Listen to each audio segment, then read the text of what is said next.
thank you for joining us on Nationwide, coming to you live from the network service of the Nigerian Television Authority.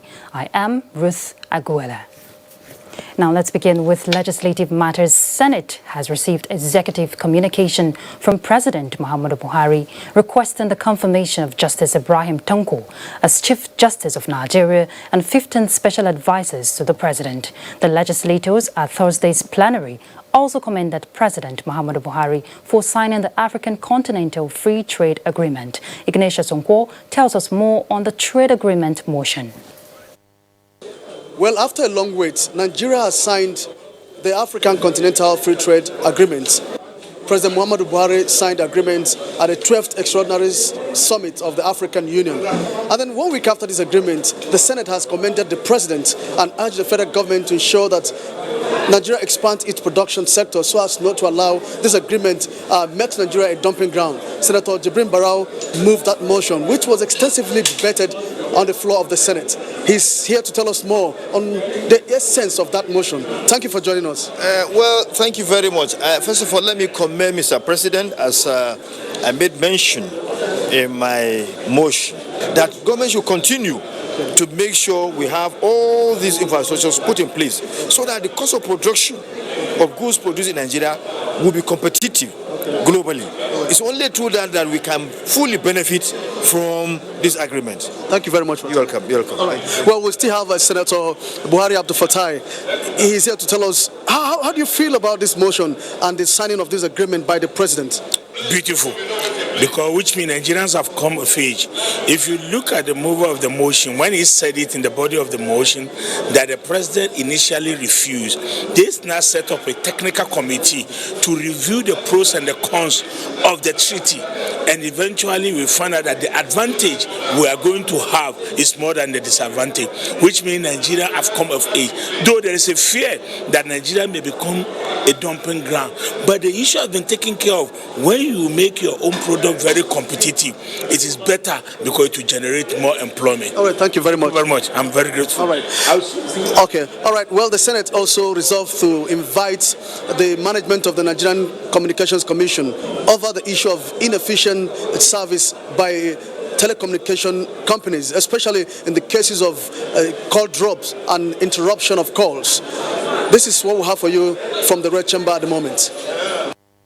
Thank you, Ignatius. And still on legislative matters, reducing the cost of governance, amendment of the Electoral Act, and the need to have more women participation in the legislature are some of the prospects for consideration on the legislative agenda of the 9th National Assembly.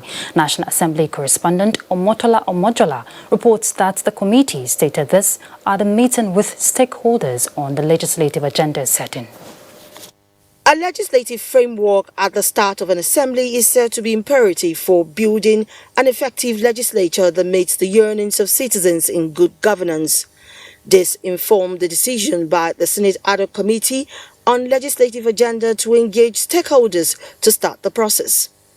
Some of the submissions at the meeting bother on police reforms, constitutional amendment, devolution of power to states, and reform in the judiciary to restore public confidence, among other issues.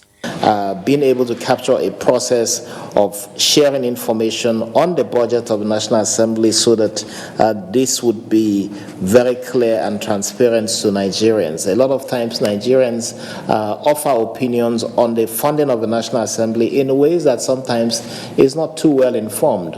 We believe that the National Assembly can be able to help to reduce the cost of governance in Nigeria by eliminating duplication, waste, and ensuring that they do things in a manner that it will help save Nigeria and prioritize investment on the Nigerian people. Distinguished colleagues, I think we have to thank Mr. Clement Nwoko very well for his far-reaching presentation. It has really added a lot to what we have, even though a number of these have been included in the ninth Senate agenda, but others that have not been included will also be included. The legislative agenda, which started during the 6th Assembly, has become a norm in the National Assembly. From a National Assembly, Omotola Omojola, NTA News. And House of Representatives at Thursday's plenary passed for second reading a bill for an act to establish a National Commission against the proliferation of small arms and light weapons to coordinate and implement activities towards combating the act in line with ECOWAS Convention on the matter. Deliberating on the bill sponsored by Representative Mohammed Mongono from Borno State, members believe security agencies, especially the police, are overwhelmed by the prevailing security issues across the country. Therefore, it becomes imperative for the establishment of the commission. Other members who supported the bill are of the view that the commission, when established, will be a one-stop shop for mopping up illegal possessed small arms and light weapons by non-state actors. The bill was referred to the Committee on National Security and Intelligence when constituted for further legislative action. And Nigeria has marked the third African Anti-Corruption Day with the Economic and Financial Crimes Commission organizing a lecture on the theme for the 2019 celebration. The lecture, which was preceded by a walk to sensitize the public, attracted people from diverse backgrounds in line with African Union's wish to offer opportunity for the public and private sectors to join forces on how to combat corruption in the continent. Discussants noted that fighting corruption is a global concern that requires everybody's effort due to the fact that it affects the people disproportionately. The theme, towards a common African position on assets recovery, speakers say, make it incumbent upon relevant authorities to focus on civil procedure on assets recovery and how to return it to the rightful countries. Now, AFCC on anti-corruption in Lagos still happening, and Dotun is our guide at the Center of Excellence. Hello, Dotun. Thank you, Ruth, and welcome to Lagos. Lagos State Governor Babajide Sanwo-Olu has assured residents in the Victoria Island, Lekki and Abuja areas of the state that plans are on the way to find lasting solution to the gridlock and drainage issues in the areas. The governor gave the assurance during an interview with newsmen after an inspection tour of the Lekki-Ekpe Expressway. Nosa Usula reports. Governor Sanwo-Olu had, on assumption of office, signed an executive order to address the issue of traffic control and management, fixing of potholes on the roads, sanitation as well as cleaning of drainages in the state. As a follow-up to this, the governor disclosed that collection of toll on the Lekki-Ikoyi Bridge will go fully electronic by October in order to cut off the delays caused by queues of motorists seeking to pay the toll fare.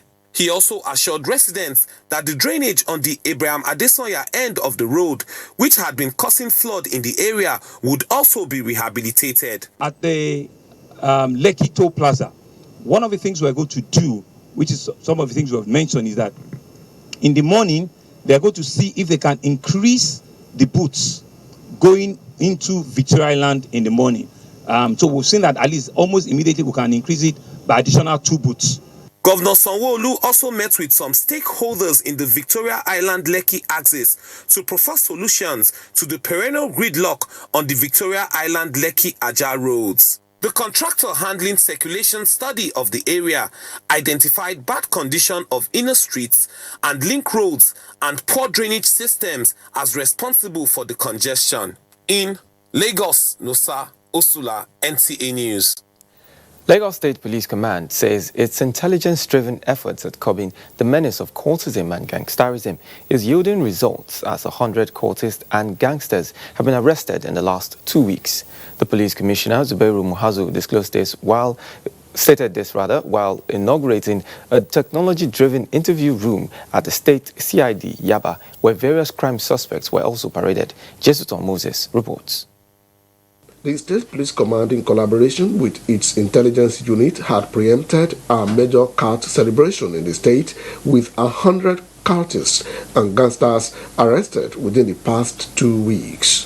The command, through massive raids on cultist strongholds, among other strategies, successfully prevented any kind of activity or killing on the 7th of July 2019. We have charged 70 of them to court and 30 are still under investigation. The commissioner also paraded criminals arrested in various parts of the state. of high notes were a young boy who was allegedly involved in the killing of his landlord and a suspected killer of his girlfriend. Then I wanted to report it to police. The woman called me that please, that I should not expose her.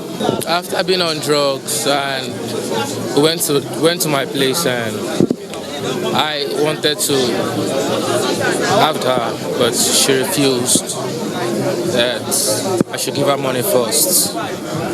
And we started struggling with each other. Then the next thing I did, I took a kitchen knife and I stabbed her. The Commissioner, Zubairu Muazu, commended officers and men of the State Command. He, however, charged them to shun corruption. The CP noted that times are hard for everyone, adding that corruption is worse than kidnapping, as some relatives go as far as selling property to bail suspects, which is unlawful, as bails must be free. In Lagos, Jesuton Moses, NTA News. The Economic and Financial Crimes Commission, EFCC, says it is not leaving anything to chance towards ensuring that it lives up to the people's expectations. The Commission's Lagos Zonal Head, Mohammed Rabu, stated this while leading a road walk against corruption in Lagos. Annie Daniels has details. The Economic and Financial Crimes Commission, EFCC, since inception, has been at the forefront of crime fighting and bringing to book corrupt persons found wanting. This roadwork by the Commission was adopted in 2003 in Maputo, Mozambique, by the African Union to create more awareness on the need to combat the deadly monster out of Africa. What are we saying? Recover our loot. This roadwork, led by the EFCC Zonal Head in Lagos, Mohammed Rabu, is aimed at further sensitizing Nigerians, especially the youths, of the dangers of corruption and why Nigeria's resources illicitly exported to other nations must be returned. We have a lot of assets in billions that we've recovered, and then even of recent, we had forfeitures of millions of naira and dollars. The work with the theme, working towards a common goal, to recover lost assets. In solidarity with them, we are several security agencies, human rights and civil society groups, as well as National Youth Service Corps members. Over 50 billion is being stolen every year in Africa. Money that should be used to build schools, to have hospitals, to fight insurgency, to fight insecurity. Everything has become the byproduct of corruption. The inscriptions on the T-shirts and placards say it all.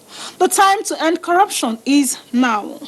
In Lagos, Annie Daniels, NTA News. And that's our contribution from Lagos. Nationwide continues after this break. Enjoy the best of African football as NTA, Africa's largest television network and hotspots, Nigeria's foremost sports production and marketing company, bring you all 52 matches of the Africa Cup of Nations, Egypt 2019 live from June 21 to July 19, 2019. Yes, all 52 games will hit your screens in crystal clear digital quality. It's your guarantee of a memorable viewing experience and a wonderful cost-effective opportunity for corporate Nigeria to reach tens of millions of Nigerians. For sponsorship and commercial support, contact Abubakar on 0803-331-0175 and Felix on 0803-308-2375. Hot Sports, masters of the game. NTA, you can't beat the rich.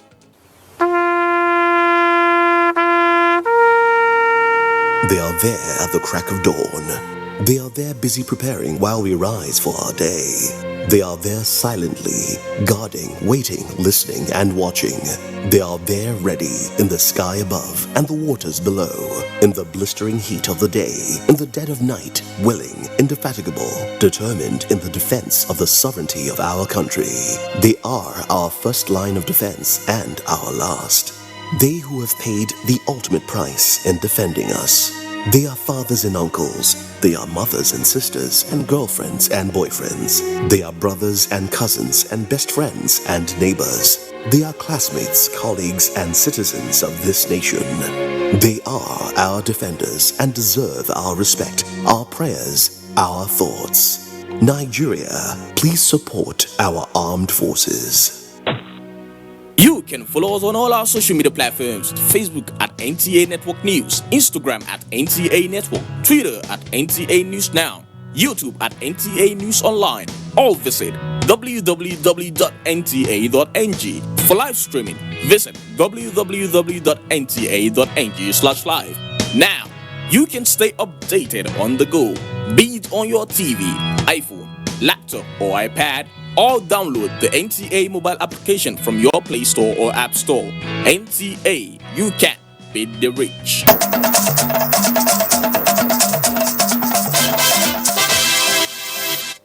Thank you for staying tuned. The presidency has welcomed the recent report to British Foreign Commonwealth Office, specifically the British government's new focus on heather-farmer clashes from the High Commission in Nigeria. A statement from Garba Shehu quoted the report saying engagement with various stakeholders is key to breeding the dialogue and, most importantly, trust to resolve this age-old conflict. It further says the report sets out that there are many causes to the conflict, from competition over land to climate change, acknowledging that the National Livestock Transformation Plan sets out to deal with this by preventing open grazing of cattle and consequently the destructions of crops. Enclosed ranching, it noted, is a core component of the program, which guarantees farmers' yield and livelihoods, while herders' livestock produce more meat and milk in a ranch rather than being always on the move. The report also noted that the plans do not come at one or another's expense. Instead, they shall make both farmers and herders richer, learn to live together because there isn't another way, as the diversity should never be a cause for conflict, but a source of strength from which the nation can draw. It's now time we link up with Felicia in our Just studio for more reports on Nationwide. Hello, Felicia. Good to see you.